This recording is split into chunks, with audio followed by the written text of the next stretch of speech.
지난주 월요일 저녁부터 이 수요일 오전까지 미주 남침예교 한인교회 그 총회가 주관하는 컨퍼런스가 이 SBTC라는 이 미국의 주총회가 두 가지가 있는데 SBTC라는 그 주총회에서 있었습니다. 이 컨퍼런스는 남침예교회 북미 선교회에서 이제 교회 재개척 사역이라는 그 미니스트리가 새롭게 시작됐습니다. 근데 그 미니스트리를 섬기고 있는 이 세 분의 목사님들과 또 우리 한인총회에 소속된 세 분의 목사님들을 모셔서 교회 재활성화 대회 22라는 그런 컨퍼런스를 인도하시게 되었습니다. 이 남침예교 북미 선교회의 이 교회 재개척 이 사역팀이 조사한 그 결과에 의하면 현재 남침예교에 그 소속된 그 교회들, 이 한인교회를 비롯해서 뭐 모든 올스킨의 모든 그 남침예교 교회의 전체의 한 800교회가 매년마다 문을 닫고 있다고 합니다. 물론 교회를 매년 한 850개 정도의 교회를 세우고 있지만 그와 아울러서 800개 교회가 문을 닫고 있다라는 거예요. 근데 미국에서 세계에서 단일 교단으로는 가장 큰 이 남침예교 교회가 이 정도 상황이라면 바로 다른 교단이나 또 미주에 있는 한인교회들 역시 동일한 그 상황을 겪고 있거나 아니면 더 심각한 상황을 맞이하고 있다라는 그런 의미입니다. 또한 이 코비드 팬데믹이라는 우리가 전혀 예상치 못한 이 시절을 거치면서 많은 교회의 그 성도님들 중에 대략 30% 정도의 그 성도님들이 교회로 돌아오지 않는다라는 거예요. 결국은 어때요? 이 팬데믹을 통해서 신앙을 버리고 또 교회를 등진 분들이 있다라는 것이죠. 그래서 그로 인해서 많은 교회들이 어려움을 겪고 있다고 합니다. 저는 이 3일 동안 이러한 교회들의 문제를 함께 우리 목사님과 나누면서 어떻게 하면 교회를 다시 건강한 교회로 만들 수 있을지에 대한 그 말씀을 성경에 비춰서 뭐 어떻게 할지, 어떤 문제가 있는지, 해법이 무엇인지, 어떻게 노력을 해야 되는지에 대해서 함께 나누게 되었습니다. 그런데 이런 컨퍼런스를 통해서 오늘날 죽어가는 교회가 가지고 있는 그 공통적인 그 문제점에 대해서 저는 이 컨퍼런스를 통해서 하나 알 수 있게 되었어요. 그것은 뭐냐면 그 죽어가는 그 교회들의 그 가장 공통적인 문제는 뭐냐면 영적인 문제가 그 교회에 있었다라는 것입니다. 일반적으로 사람들에게, 성도님들에게 교회가 죽어가는 이유가 뭐라고 생각하십니까? 라고 그러면 일반적으로 사람들은 이렇게 얘기합니다. 목회자의 좀 자질 문제가 아닐까요? 아니면 뭐 키 리더십들의 문제? 아니면 또 부족? 아니면 뭐 교회에 필요한 여러 가지 리소스들의 부족? 교육 프로그램이 안 좋은가? 교육관이 없어서 그런가? 체육관이 없어서 그런가? 나는 그 여러 가지 그런 세상이 말하는 그 외적인 그런 문제를 탓하곤 합니다. 그리고 이런 이야기를 들으면 우리도 모르게 고개를 끄덕거리면서 어때요? 무언의 그런 동의를 하곤 하죠. 왜냐하면 이것이 우리가 익숙한 성공하는 사람들의 어떤 특징, 성공하는 단체들이 가지고 있는 특징, 바로 세상이 말하는 그런 성공의 그런 조건들이기 때문이죠.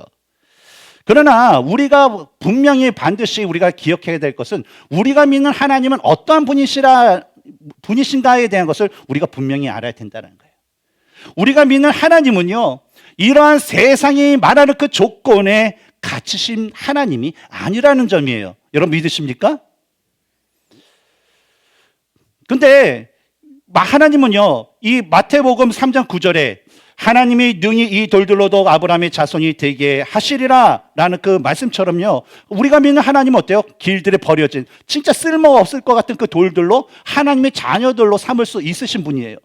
또한 누가복음 19장 40절을 보면 만일 이 사람들이 침묵하면 돌들이 소리 지르리라 라는 그 말씀처럼 이 세상의 사람들이 하나님을 찬양하지 않으면 이 버려진 그 돌들로 하여금 하나님은 찬양받게 하실 수 있는, 찬양할 수 있게 하실 수 있는 그런 분이시라는 거예요. 그러니까 우리 하나님은 어떤 하나님이에요? 능치 못할 일이 없으신 전능하신 하나님이시라는 거죠.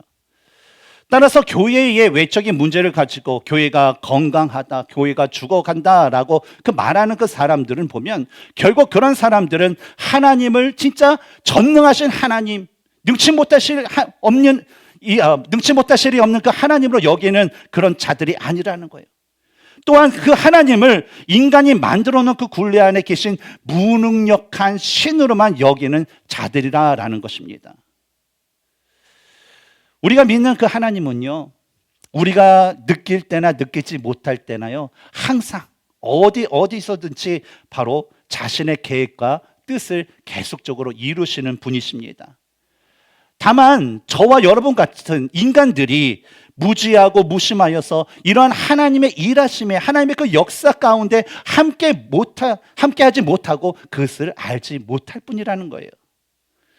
그러므로 하나님께서는 계속적으로 일하시는데, 그렇다면 하나님의 백성된 우리가 가장 중점적으로 여겨야 될 것은 뭐냐면 바로 그 하나님의 일하심에 우리가 동참할 수 있도록 항상 우리가 말씀을 우리가 온전히 읽고 말씀을 제대로 알고 그 안에 담겨진 하나님의 뜻에 따라서 합당하는 삶을 살면서 그 하나님의 일하신 가운데, 역사하신 가운데 동참하는 그런 삶을 살아야 된다라는 것입니다.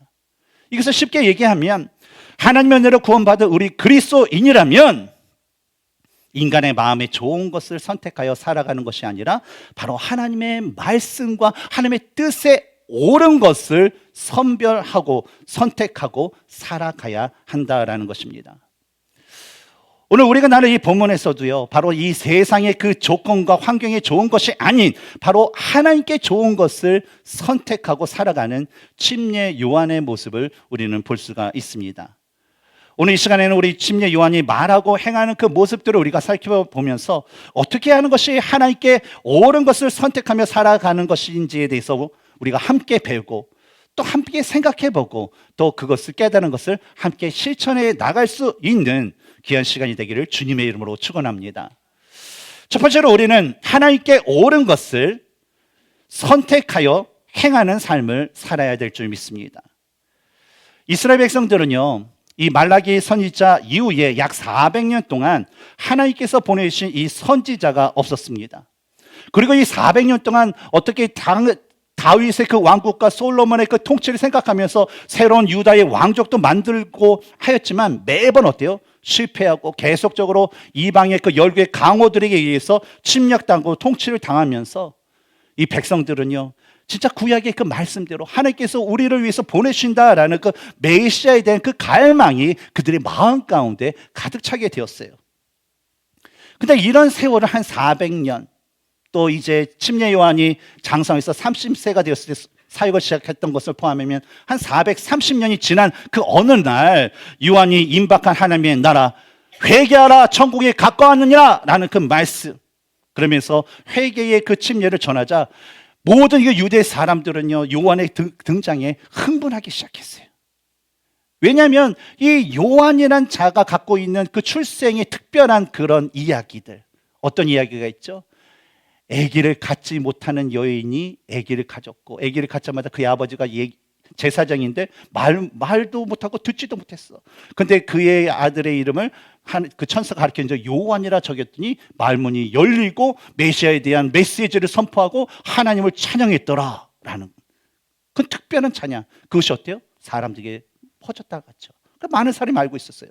근데 이 요한이 이제 성년이 되어서 이제 빈들에 가서 지내게 되었는데, 낙타털 옷을 입고 가죽들을 띠고 메뚜기가 석청을 먹으면서 이 빈들에서 광야에서 그 지내는 모습이 마치 구약에서 이스라엘 백성들이 사모했던 엘리야 선지자를 연상케 만들게 됨으로 인해서요, 이 사람들은 이 요한에 대한 아주 특별한 관심을 더욱더 갖게 되었다라는 것입니다. 그 두 번째는 그가 선포했던 그 메시지인데, 구약 성경에 기록된 그 선지자들이 선포했던 메시지, 바로 그 회개에 대한 메시지를 바로 유다 백성들은요 400년 만에 요한으로부터 그것을 듣게 되었다라는 거예요. 그러니까 어때요? 요한이 좀 특별한 사람이야 라는 생각을 당연히 갖게 되었다라는 것이죠. 그리고 세 번째는 엘리야 선지자가 아합왕과 이세벨에게 하나님의 말씀을 담대하게 전했던 것처럼 이 요한이라는 사람이 어느 날 등장해서 회개하라는 그 복음을 전하는데, 그 대상이 대제사장을 비롯하여서 바리새인과 사두개인 상관없이 그 모든 자들에게, 권력자들에게 이 독사의 자식들이라 라는 이 거친 표현을 사용하면서까지 전하는 것을 보면서 와, 저 요한이라는 사람은 좀 다르구나 라는 그것을 사람들이 마음에 갖게 되었다라는 거예요. 그러니 이런 요한의 그런 출생과 요한의 그런 살아가는 모습과 요한이 하는 그 사역으로 인해서요, 사람들은 점점 이 요한이라는 사람이 구약 성경에 예언되었던 그리스도가 아닐까, 메시아가 아닐까라는 그 생각으로 점점 가득 차게 되었다는 거죠. 근데 이 분위기가 얼마나 고조가 되었는지 이를 감지한 요한은요, 본문의 16절과 17절에서 다음과 같이 얘기하면서 자신이 그리스도가 아니다라고 분명하게 밝히고 있습니다. 우리 16절과 17절 읽겠습니다. 시작. 나는 물론 너에게 침례를 베풀거니와 나보다 능력이 많으신 이가 오시나니 나는 그의 신발끈을 풀기도 감당하지 못하겠노라. 그는 성령과 불로 너에게 침례를 베푸실 것이요 손에 키를 들고 자기의 타작마당을 정하게 하사 알곡은 모아 곡간에 들이고 쭉정이는 꺼지지 않는 불에 태우시리라. 요한은요, 자신과 이 그리스도, 오실 그 그리스도를 비교하면서 자신이 누구이며 또 그리스도가 어떤 분이시다라는 것을 설명하는데, 결론적으로 얘기하는 뭐냐면 그리스도, 오실 그리스도는 바로 크신 능력을 가지신 분이시다라는 것을 고백한 것입니다. 당시 시대에 있어서 이 신발의 끈을 풀어주는 그 일은요, 그 사회에서 가장 천한 사람이 하는 일이었습니다. 그러면 그 당시에 가장 천한 사람은 누구였을까요? 가장 천한 사람. 그냥 쉽게 생각하세요. 뭐 여기 출입이 없습니다. 가장 천한 사람. 네? 종, 그렇죠? 쉽죠? 종이에요. 이 종이는 하는 그런 일이었어요. 그래서요, 아무리 가말리의 어떤 위대한 그 스승일지라도요, 그 신발끈을 풀는 걸 제자들에게 시키지 않았어요. 그리고 종이를 할지라도요, 그 종이 출신이 유대인이다 그러면 그 종에게도 심지어 시키지 않았고, 오직 누구에게만 시켰냐면 이방인 종에게만 그 일을 시켰다라는 것입니다.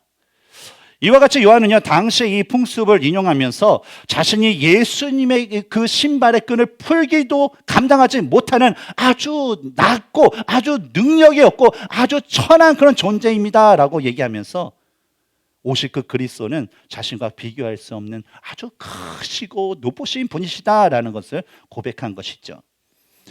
그런데 여러 가지 상황을 볼 때에 이렇게 말했던 요한의 그 고백은요, 일반 사람들이 다른 사람들에게 고백하기란 쉬운 일이 아니었어요.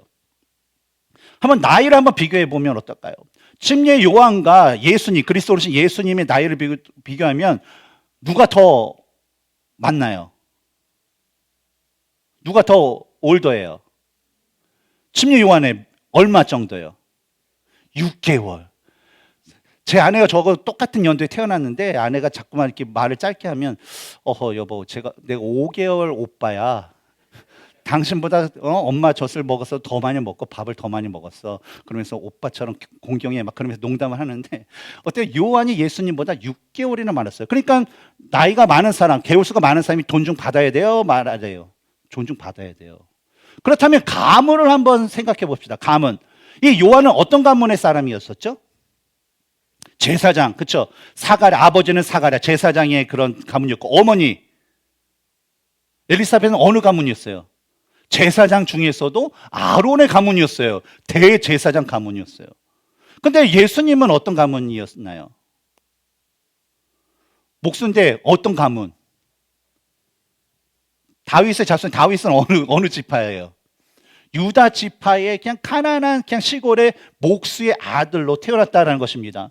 그러니까 대제사장 가문의 사람이 존중받아요? 아니면 시골의 그 촌놈으로 태어난 거기 그 아들이 더 존중받을까요?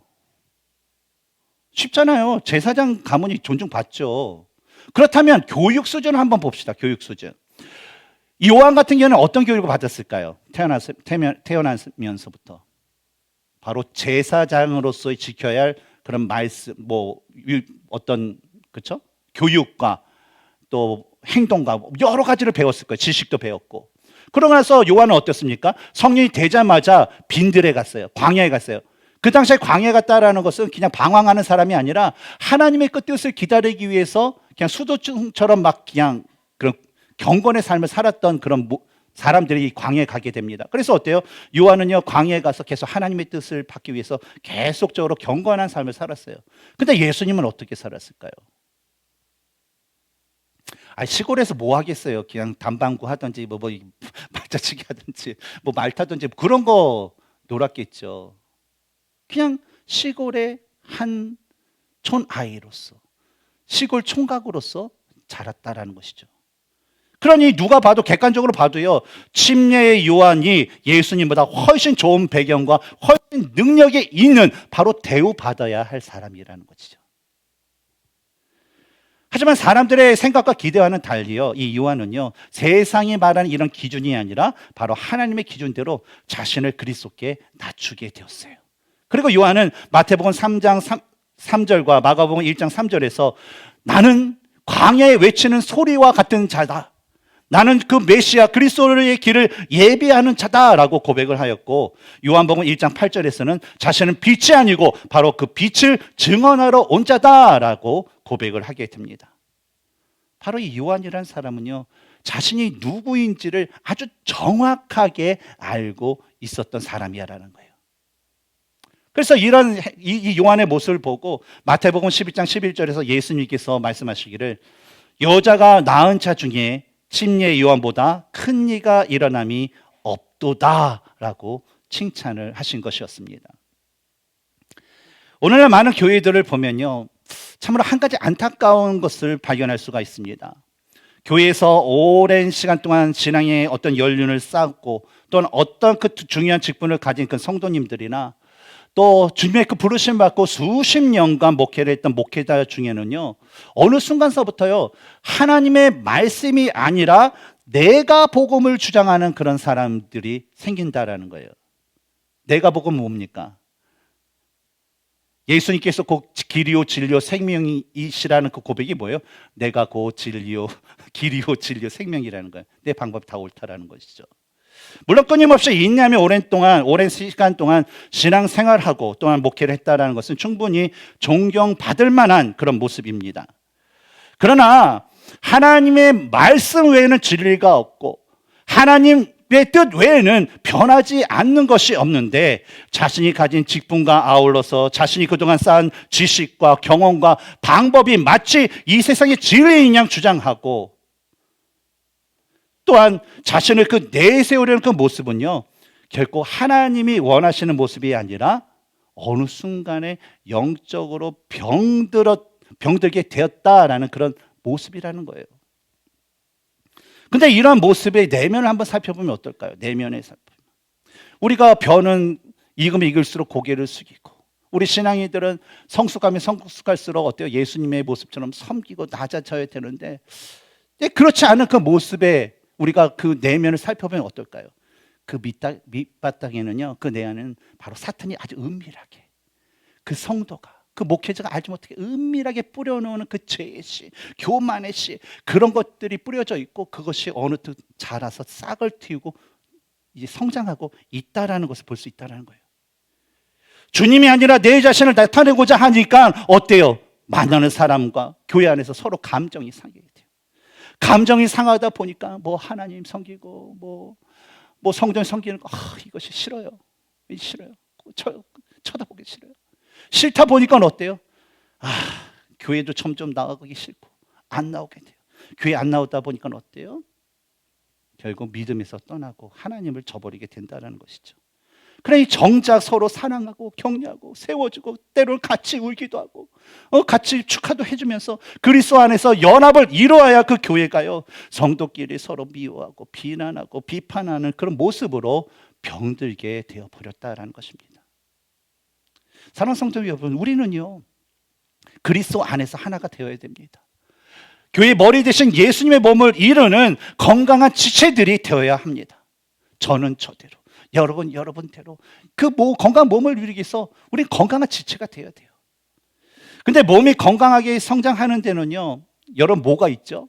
아이들이 건강한 아이로 자란다는 것은 자라는 그 과정 가운데 뭐가 꼭 있어요? 바로 성장통이라는 것이 있습니다. 아이가 태어나서 이제 전이가 빠지고 이제 영구치가 생기게 되면 뭐 어금니도 나오고 이렇게 되면 이 생살을 이제 뚫고 나오잖아요. 그러면 애가 어느 순간부터 아파, 밥을 못 먹겠어. 그리고 막 울고 막 그래요. 그래서 엄마들은 어때요?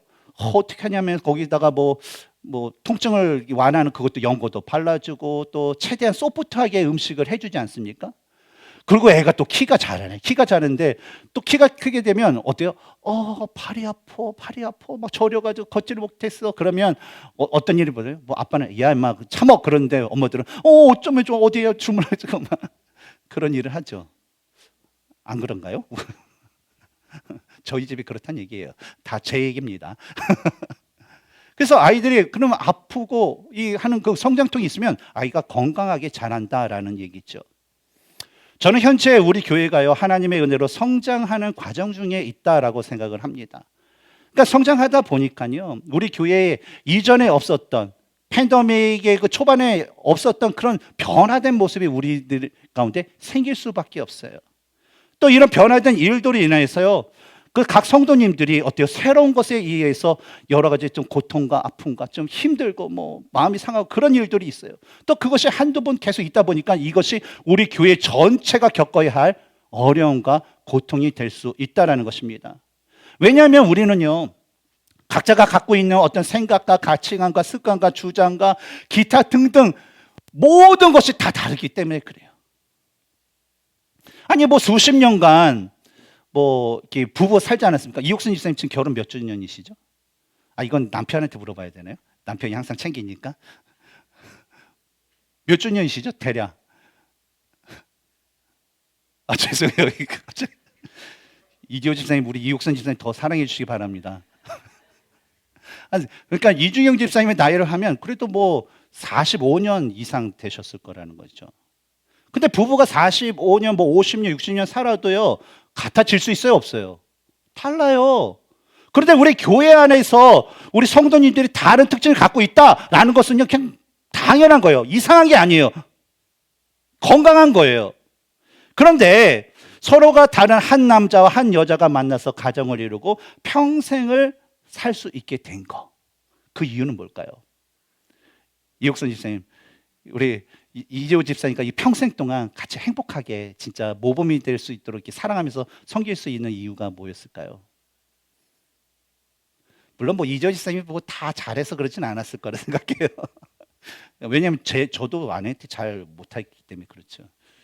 근데 왜 그럴까요? 같이 평생을 살 수 있을까요? 우리 다 똑같은 얘기잖아요, 그렇죠? 예. 싸우시죠? 예, 그렇죠. 싸우기도 해요. 예. 다투기도 해요. 그럼에도 불구하고 우리가 끝까지 살 수 있는 건 뭐예요? 비록 자신의 마음에 들지 않는 부분이 있다 하더라도 그것을 상대방의 그 잘못, 그것을 내가 지적해서 바꾸려고 하기 전에 먼저 자신이 상대방을 사랑하고 존중하여서 어때요?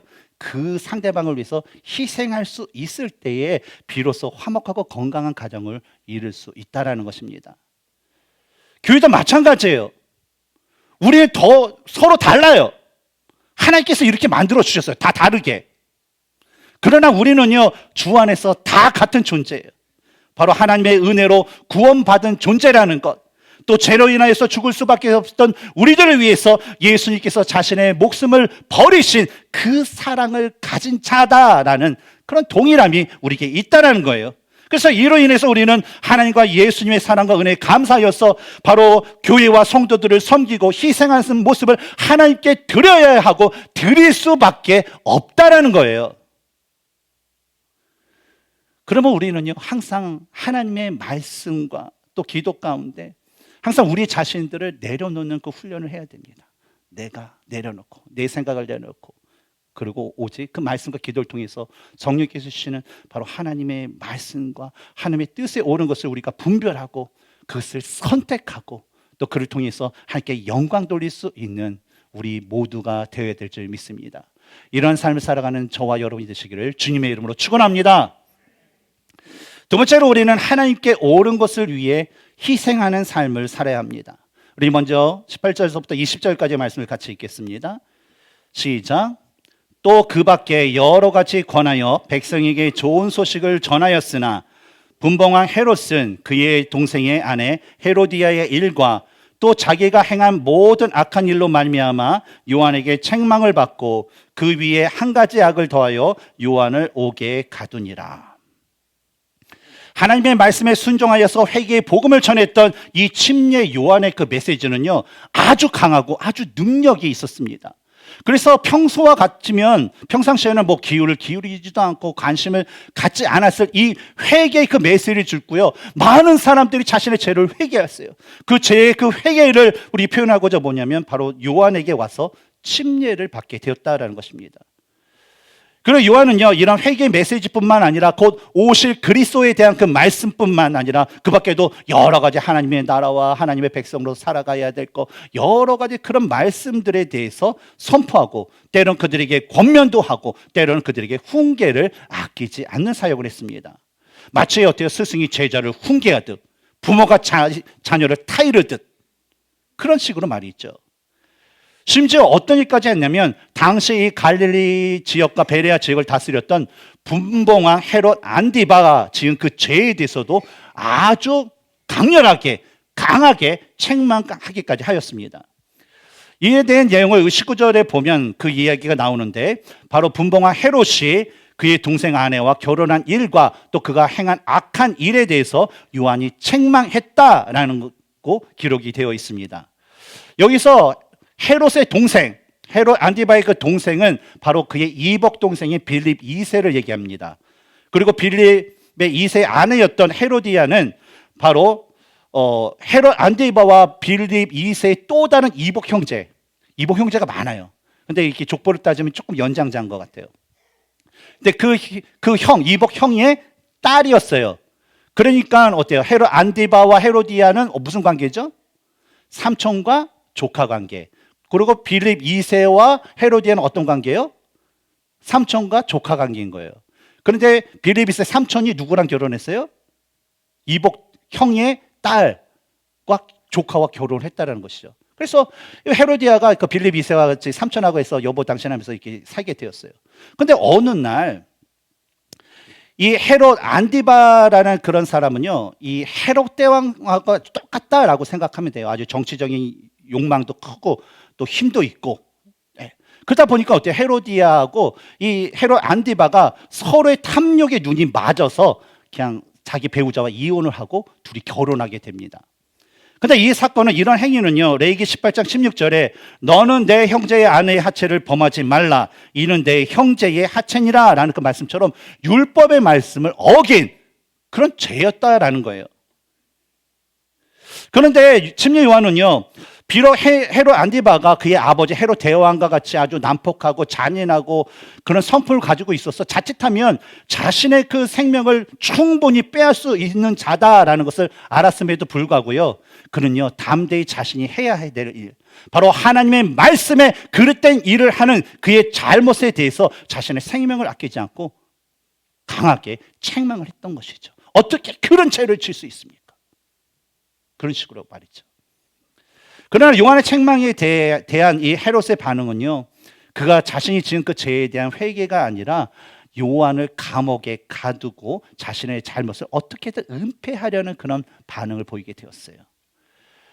유대 역사가인 요세푸스에 의하면요, 요한이 갇혔던 이 감옥은 바로 베레아 지역의 그 어느 산에 있는 뭐 마카성이나 뭐 마케루스 성이라고 불리는 그 성에 갇혔다고 해요. 그러니까 사람들이 이제 인적이 드문 어떤 별장과 같은 그런 성이 있죠.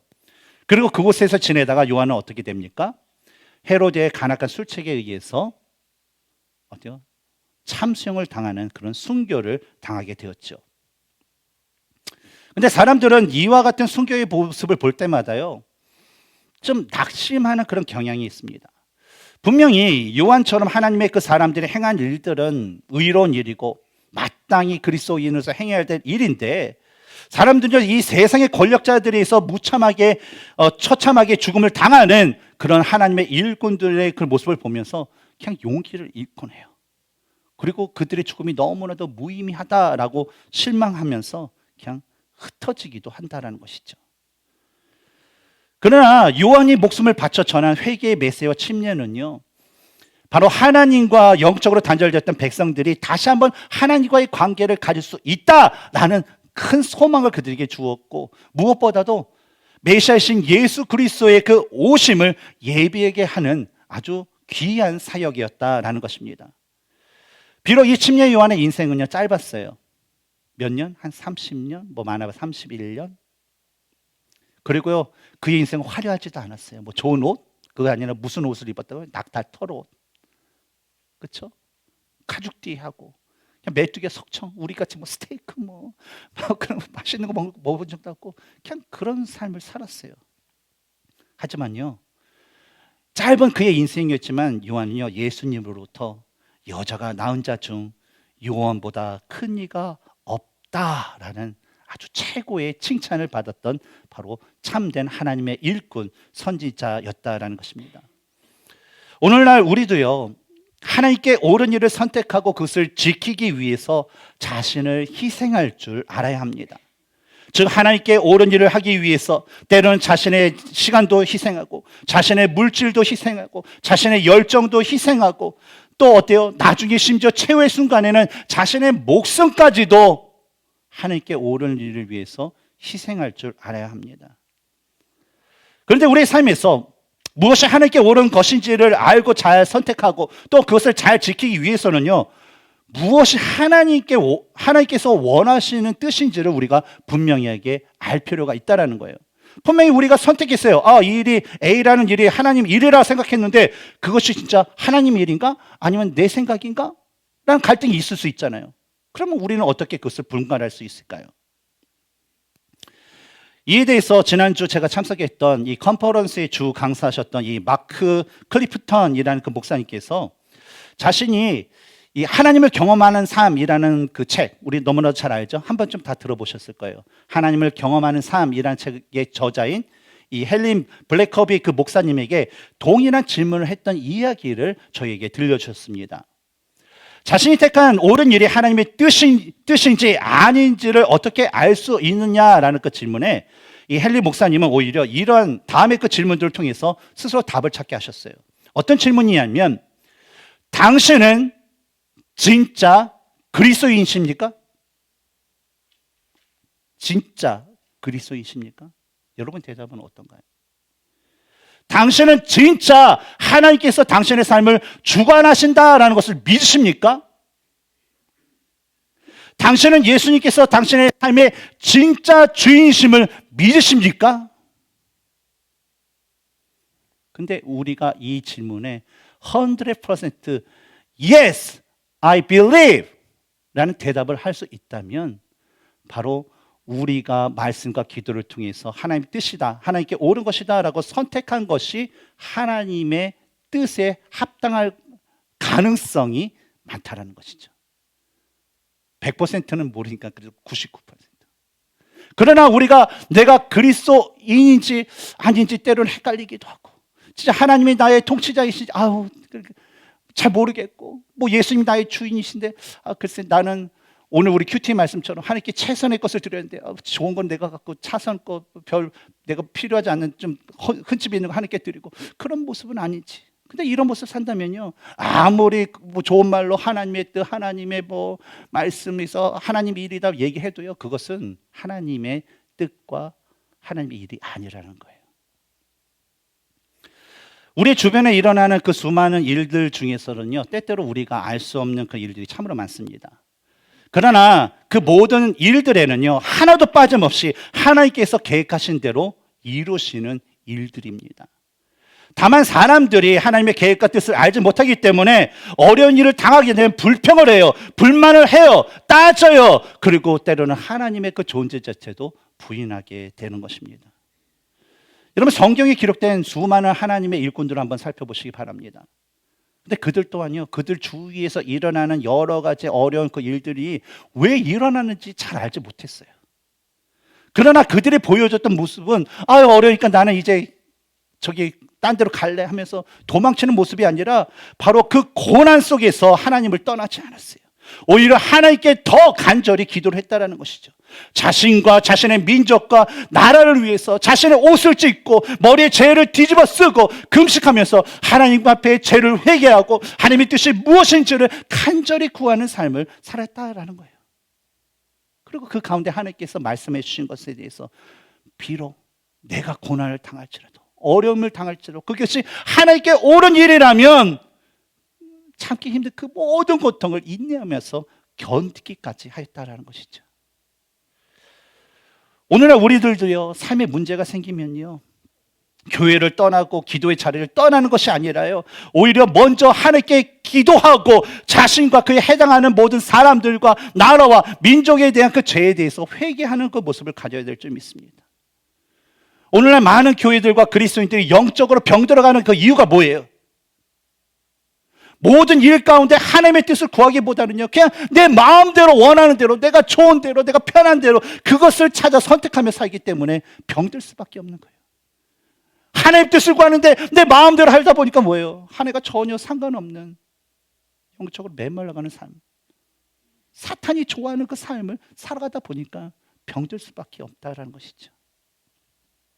근데 만약에 여러분의 살에 어디 상처가 나서 이게 곪기 시작했다고 생각하세요. 곪아서 썩어가는데 이걸 치료하기는 너무 아프고 힘들어요. 그래서 아프고 힘드니까 예쁜 반창고 뭐 그런 반창고를 이렇게 덮고 그냥 내버려 둔다면 여러분의 몸은 어떻게 될까요? 여러분의 몸에 있는 그 굳은 살이 있을 거예요. 근데 이 굳은 살을 이제 좀 제거해야 되는데 제거하려면 귀찮잖아요. 이걸 뜨거운 물에 불려야 되고 뭐 이렇게 긁어야 되고 로션도 이렇게 발라야 되고 그걸 하루만 하면 안 되고 매일 그쵸?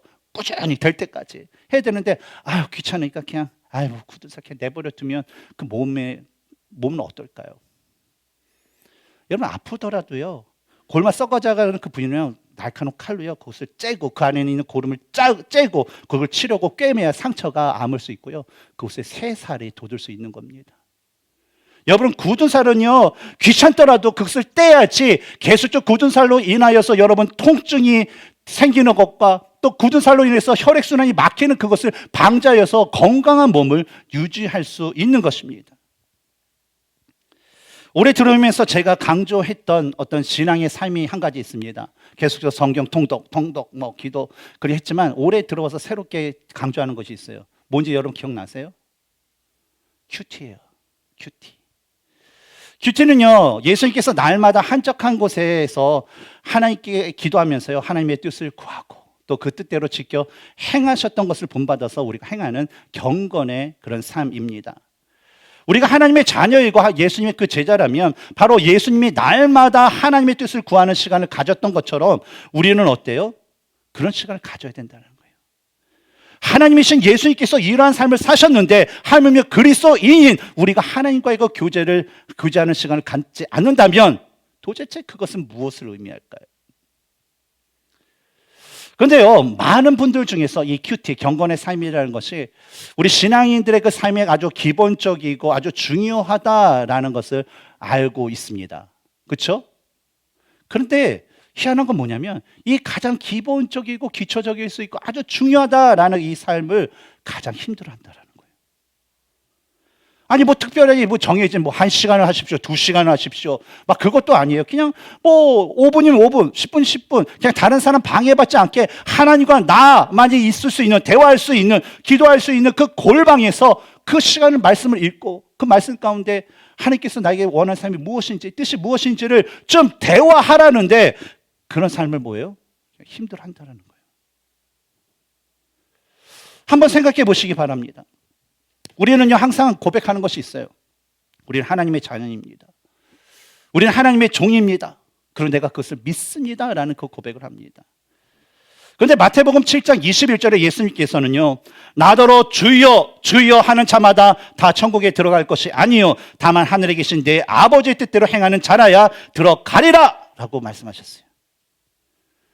만약에요 날마다 어떠한 삶을 살아야 할지에 대해서 하나님의 뜻을 구하지 않는다면 도대체 그 삶은 하나님의 뜻과 하나님의 말씀대로 살아가는 삶일까요? 아니면 내 마음에 좋은 대로 살아가는 삶이 될까요?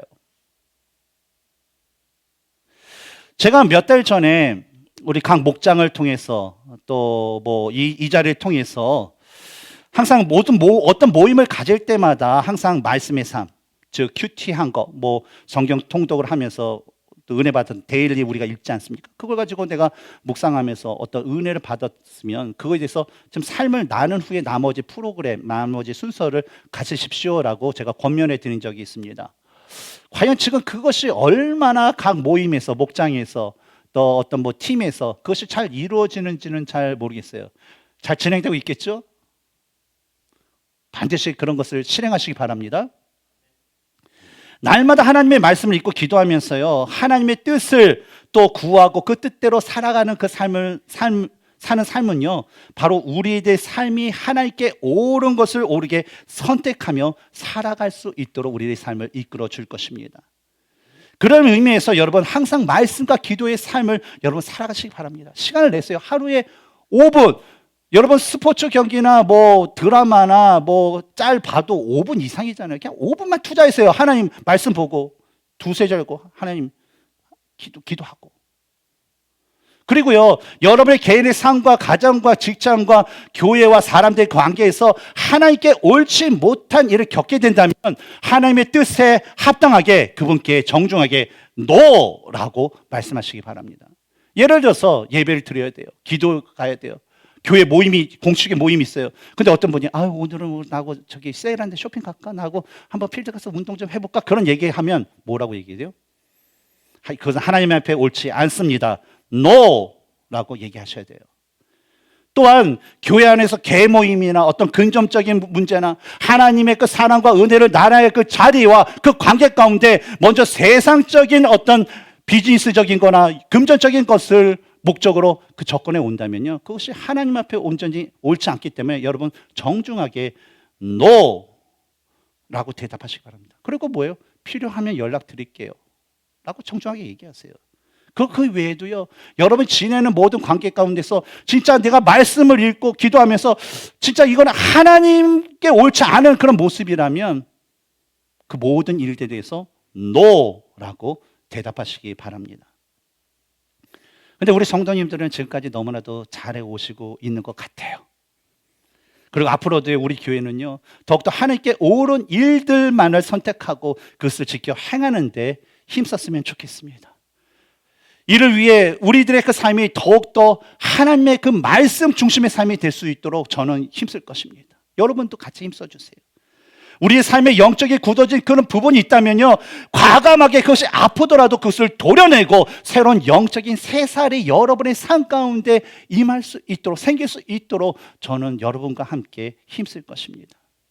사랑하는 성도 여러분, 우리가 함께 기도하고 세워야 하는 그 교회는요, 우리의 마음에 좋은 교회가 아니라 바로 하나님의 말씀에, 하나님의 뜻에, 하나님께 옳은 것대로 세워가는 교회인 줄 믿습니다.